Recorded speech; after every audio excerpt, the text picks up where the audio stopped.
We are collaborating with the International Trade Center under the One Trade Africa initiative. And one of the key deliveries there is the development of regional and continental value chains across Africa. The initial survey was about 5,300 products. We narrowed them to about 432.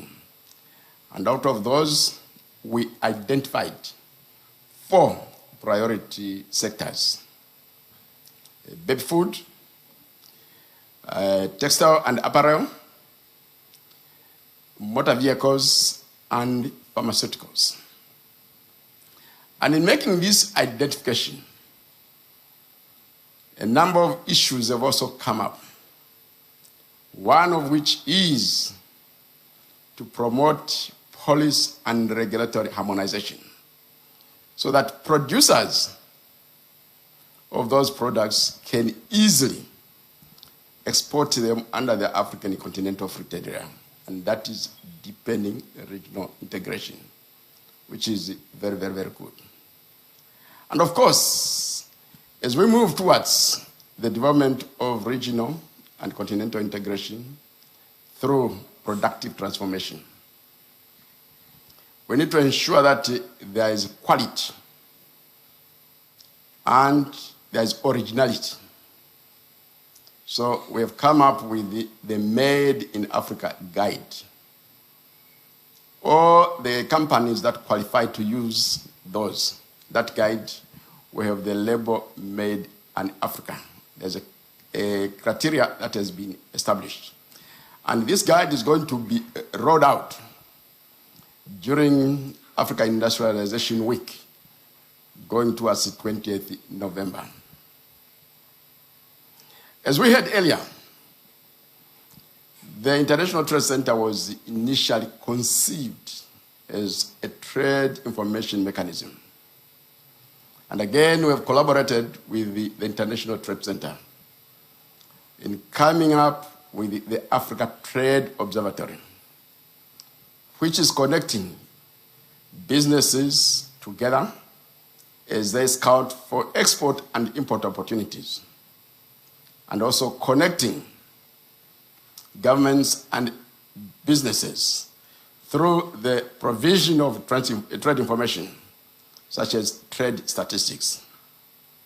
And at the continental level, working together with the African Export-Import Bank, we have come up with the Intra-African Trade Fair starting in 2018. And the next edition is going to be in Algeria in 2025. And in these years, from 2018 to date, at each trade fair, the business transactions have been around $32 billion US. And in the recent one, which was in Cairo again, it was about $42 billion US.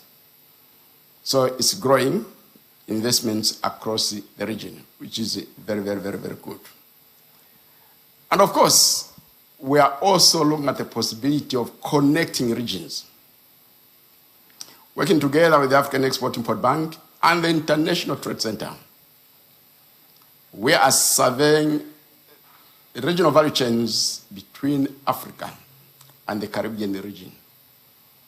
The initial set has been identified, and it's going to be updated. And the long-term vision is to see if we can have an Africa-Caribbean free trade area. So,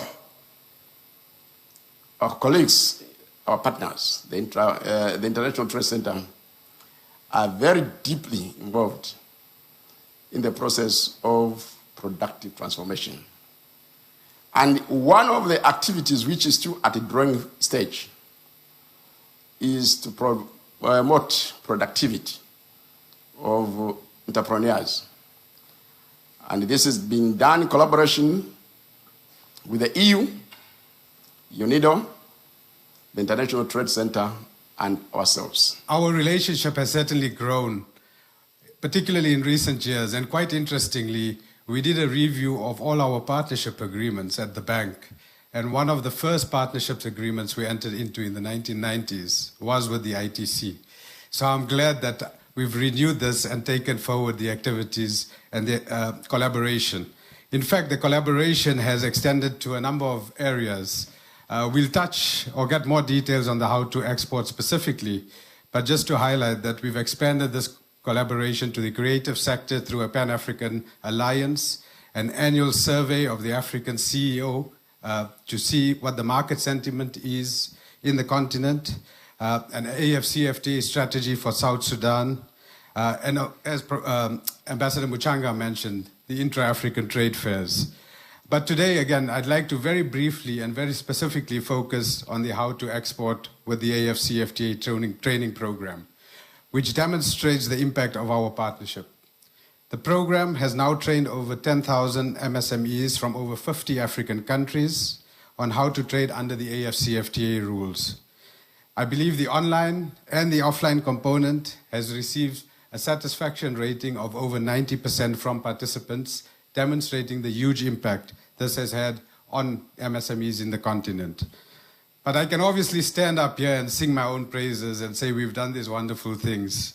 But don't take my word for it, and allow me to introduce one of the beneficiaries of the program, Linda Chepkoni, the CEO and founder of Rift Valley Organics Africa from Kenya.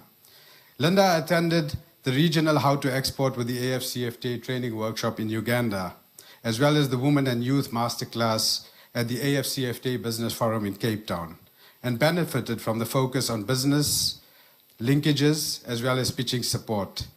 Linda is now successfully trading under the AFCFTA rules and under the guided trade initiatives.